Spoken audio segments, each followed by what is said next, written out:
a fairy tale that you could make come true, or how to turn $44.57 a month into $10 million a year.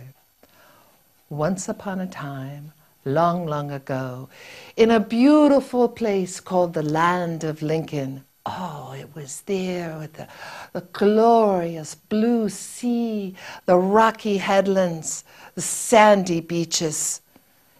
It was a marvelous place, a lovely place to live, but a very hard place to make a living. The people there, they were good people, but they were very poor and sometimes sad. When they turned their pockets inside out, all they saw most of the year was lint.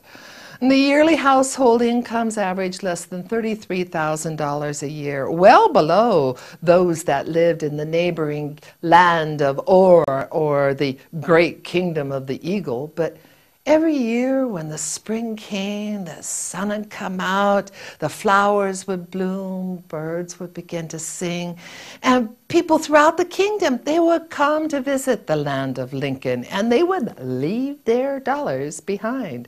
Even more came during the summer. This made the local people very happy, unless they happened to get stuck behind a pod of road whales going 20 miles an hour along the King's Highway 101.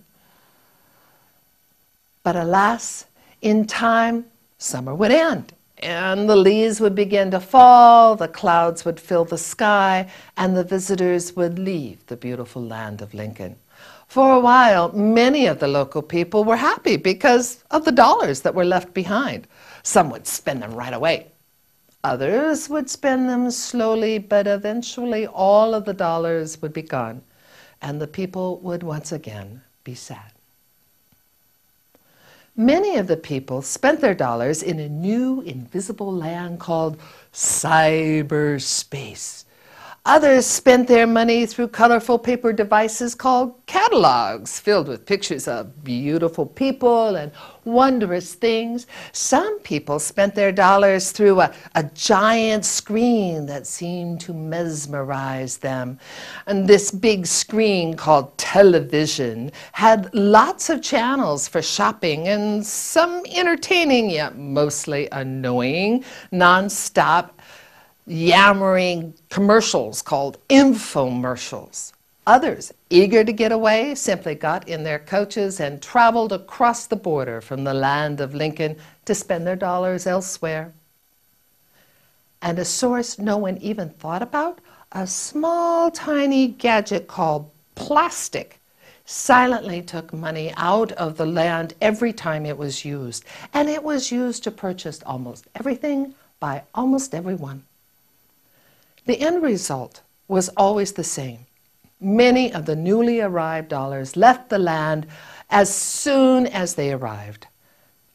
Then, one day, a handsome prince from the land from the east, Sir Michael of Schumann, entered the land of Lincoln. He told the people he had traveled many places and he knew many things. One thing he knew for sure was how they could keep their dollars longer before they left the land, and how they could magically make them multiply. He called it the multiplier effect. That intrigued some of the people. Could it really be true? Could it be done? Could they really take some measure of control over their own economic destiny? But before they knew it, the prince was gone. However, what he left behind was a glimmer of hope. A small group of locals assembled to talk about this multiplier effect, centered on buying local. But before they could endorse the idea, they determined that a study would first need to be undertaken. So a call was issued throughout the realm to enlist the finest mathematician in the land of Lincoln. Almost immediately, that call was answered. Sir Calculator responded, "If anyone can find the truth in numbers, it is I." In no time at all, he learned that the land had more than 19,000 families, but the average family was making less than $33,000 a year. According to another lord who studied numbers, Sir Gallup of Pole, around $5,000 of that could be spent at their own discretion for things like clothing, dining out, entertainment. Then a major discovery was made. It was so obvious. Why hadn't someone uncovered it before? It was so simple. If every family could make a small 10% shift in their discretionary spending, it would amount to only $44.57 a month per family. Surely families could make that small adjustment towards local spending. So a gathering was called to announce the new reevaluation. Once the announcement was made, a hush came over the crowd. And then someone called out, "Well, so what if we did? What difference would it make?" Well, Sir Calculator stood up straight, looked right in his eye, and with his booming voice proclaimed, "It would add $10 million a year to your local economy, more than $4 million in wages, and it would add 120 jobs." A hush came over the crowd. The people were silent. They didn't know what to say, and they didn't know what to think. Then a voice shouted, "But I have my catalogs!" And another person joined in. "Well, I can't live without the ShamWow I brought on the TV." Still others chimed in. "Oh, dude, like Cyberland is where I love to shop, and they make me use my plastic." As more and more people voiced their discontent, it seemed that no one was willing to change. "Don't tell us how to shop," they cried. "We know how to spend our own money. Don't try and make us feel guilty about shopping elsewhere." As more and more people complained, the noise grew louder and louder until it was almost deafening. Then, in that booming voice, Sir Calculator shouted out, "You didn't hear me!" And the crowd was once again silent. "I didn't say you couldn't spend your money like you always do. In fact, go ahead, spend it, just 90% of it. With my blessing, I only ask that you make a small 10% shift in spending, and only for discretionary things like clothes and eating out and going to the show." The crowd was still silent, and then in the back row, a little old lady who'd been patiently listening the entire time said, "Well, I've lived here all my life, and I don't make much money, but I could do it. I could spend more locally if it would help our land." And then a young man stood up. "Well, I can't keep a job because the local shops keep closing. I'm willing to give it a try, and I'll tell my cyberspace friends. I'll tell them to do the same. We always shop in cyberspace, and we don't give it a second thought."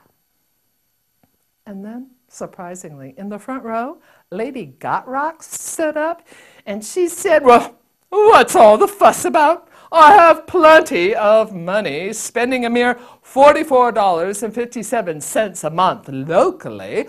Oh, it'll be easy for me. But I'll do it if you think it'll do any good." And then, like magic, more and more people began to chime in, all voicing that, yeah, I can help, we can help. The room once again became filled with noise, but this time they were all agreeing to buy local. Soon after, a guild was formed by local merchants to promote the concept of buying local. "We will spread the word across the land how buying local can help our economy and why it's important for everyone to join in." Then, one shopkeeper called out, "Well, I can do more than that. I can offer an incentive to the people so they'll want to buy more from me." Other merchants agreed. "Well, yeah, we'll offer all kinds of incentives to the people in the land of Lincoln so they'll want to spend their money right here." And so a small $25 yearly membership was added to the guild, giving all the people in the land, both merchants and buyers, special privileges. When word got out that individual and family memberships were available, people from throughout the land got excited and they wanted to join. They wanted to take advantage of the merchants' offers, and mostly they wanted to help their communities. They came from all corners of the land, exotic places with strange names like Yahats and Niatsu, Logston. As the buy local message got out into the land, more and more members joined.